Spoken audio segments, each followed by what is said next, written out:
గారి సూచన మేరకు ఇక్కడికి జిల్లా అధ్యక్షురాలు శ్రీ చరణ్ గారు రావడం, నేను అలాగే ముఖ్య నాయకులైన శ్రీనివాస్ రెడ్డి గారు, శ్యామరాజ గారు, వజ్రభాస్కర్ రెడ్డి గారు, ప్రణీత్ గారు, శ్రీకాంత్ గారు, ఇంకా ఎంపీటీసీలు, జెడ్పీటీసీలు, సర్పంచులు, ముఖ్య నాయకులు, మండల కన్వీనర్లు, పాత్రికేయులు అందరికీ కూడా నమస్కరిస్తూ, మనము అనాదిగా కూడా మోసపోతూనే ఉన్నాం. చంద్రబాబు నాయుడు గారి గురించి మీ అందరికంటే నాకు ఎక్కువ బాగా తెలుసు. 25 సంవత్సరాలు ఆయనతో పాటు కలిసి తిరిగాను. 1999లో ఆయన ఇచ్చిన హామీలు, ఆ రోజు మీ అందరికీ గుర్తుందో లేదో, ముందడుగని ఒక స్కీమ్ పెట్టాడు. దుకాన్ మకాన్ అని ఒకటి పెట్టాడు, మీకు గుర్తుందా? దుకాన్ మకాన్. ఇంకొకటి బీసీలకు ఒక స్కీమ్ పెట్టాడు. జన్మభూమి అనే ఒక కార్యక్రమం తీసుకున్నాడు. 99 ఎన్నికల తర్వాత అన్ని మర్చిపోయాడు. 2004కు వచ్చేటప్పటికి కోటి వరాలను ప్రకటించాడు. అది ఎందుకో కానీ ఆ సంవత్సరం రిక్లిక్ కాలే. ఎందుకంటే రాజశేఖర రెడ్డి గారు అప్పుడే బ్రహ్మాండమైన పాదయాత్ర చేసి ప్రజల సుఖాలు, సంతోషాలు, అలాగే కష్టాల్లో భాగం పంచుకొని అవన్నీ కనుక్కొని ఆయన ప్రజలకు ఇచ్చిన హామీలు, ఆ రోజు పెద్దగా హామీలు ఇవ్వకపోయినా రైతులకు ఉచిత కరెంటు లేకుంటే 2-3 హామీలు ఇచ్చాడు తప్పనిచ్చి, రాజశేఖర రెడ్డి గారి పైన విశ్వాసంతో ఆ రోజు ప్రజలు ఆయన్ను కాంగ్రెస్ పార్టీని అధికారంలోకి తీసుకొచ్చి ఆయన ముఖ్యమంత్రి కావడం, ప్రజల్లో చెరగని ముద్ర. ఒక ఫీజు రీఇంబర్స్మెంట్ కానీ, ఒక ఆరోగ్యశ్రీ కానీ, ఇటువంటి కార్యక్రమాలు ఏ రాష్ట్రంలో కూడా లేవు. అటువంటి కార్యక్రమాలను ఈ రాష్ట్రంలో తీసుకొచ్చి పెట్టి ఆయన ప్రతి ఒక్క ఇంట్లో కూడా ఆయన చేసిన సేవ అంటే చిరస్మరణీయం. అది యుగాలుగా కూడా జరిగిపోయే కార్యక్రమాలను ఆయన తీసుకోవడంతో ఆయన రెండవసారి ముఖ్యమంత్రి చేశారు. రెండవసారి కూడా చంద్రబాబు నాయుడు రాజకీయ పార్లే. ఆ రోజు కూడా కూటమి ఏర్పాటు చేసినాడు. ప్రజారాజ్యం ఓ పక్క పోటీ చేసింది. అయినా కూడా ఆయన సిపిఐ, సిపిఎం, టీఆర్ఎస్ అందరినీ కలుపుకొని పోటీ చేసినా ఆయన అధికారంలోకి రాలేకపోయినాడు. ఎందుకంటే రాజశేఖర రెడ్డి గారి ముద్ర ప్రధానంగా ప్రజలపైన పడ్డారు. మరి 2014లో తిరిగి చంద్రబాబు నాయుడు గారు విపరీతమైన హామీలు, మీ అందరికీ తెలుసు. రైతులకు రుణమాఫీ 1,50,000 చేస్తామని, డ్వాక్రా మహిళలకు రుణమాఫీ చేస్తామని, ఇంకా ఎన్నో చెప్పాడు. అయితే ఒక 2 విడతలు ఇచ్చి 3 విడతలు ఎగగొట్టి ఆ బాకీ మర్చిపోయినాడు. 19లో మళ్ళా హామీలు ఇచ్చినాడు.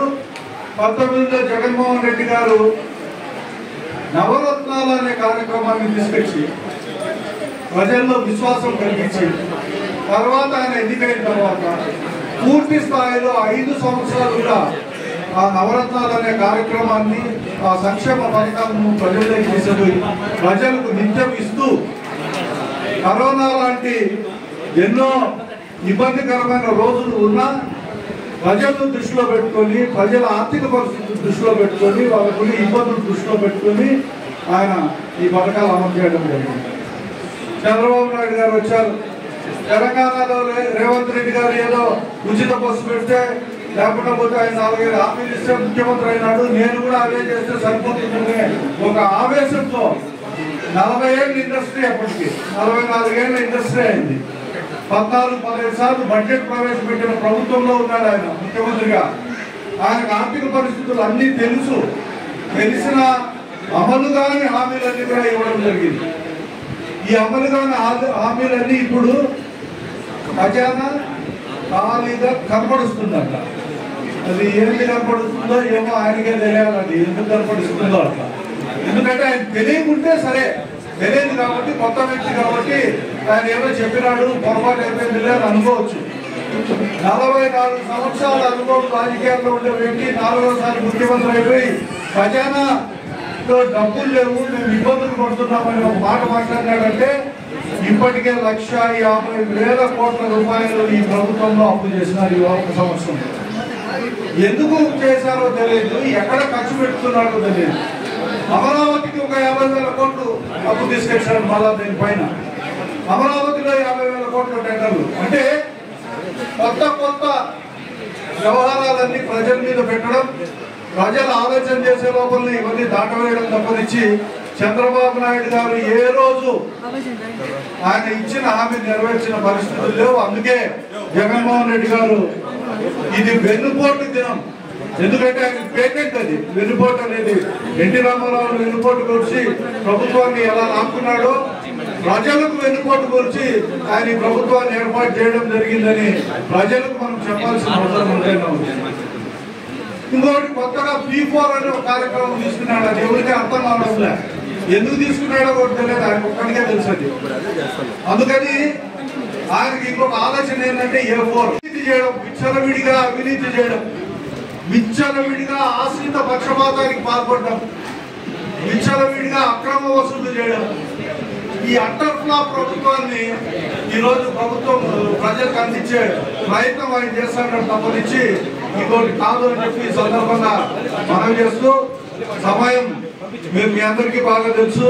4వ తేదీ ఎటువంటి పరిస్థితులు పెద్ద ఎత్తున మనం అందరం కూడా ఈ కార్యక్రమంలో పాల్గొనాలా.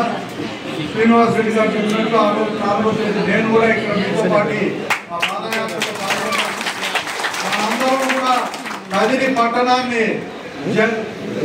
వైఎస్ఆర్సీపీ సైనికులతో కదం తొక్కించాలని చెప్పి కూడా ఈ సందర్భంగా మీ అందరికీ మనం చేస్తున్నాను.